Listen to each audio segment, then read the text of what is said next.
এই অ্যাক্সিডেন্টটা এমনভাবে হয়েছে, আসলে এর কাছে কিন্তু কেউ যেতে পারবে না। দেখুন, আসলে পাওয়ার টিলারটা অটো ঘুরছে, তাহলে এর মেয়াদ না শেষ হওয়া পর্যন্ত আমার মনে হয় আসলে এর কাছে কেউ যেতে পারবে না। তা ভিডিওটা শেষ পর্যন্ত দেখতে থাকুন, আর যদি ভালো লাগে তাহলে একটু লাইক কমেন্ট শেয়ার করে দিবেন।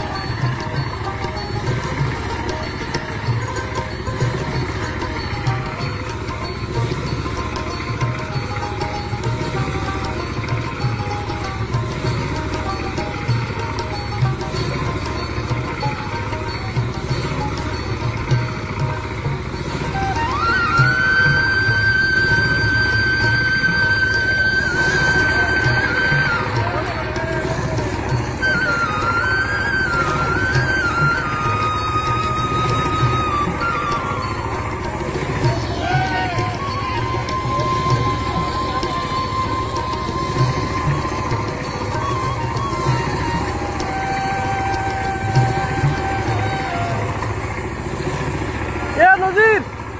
Arma! Oh no, oh no, oh no. Oh no.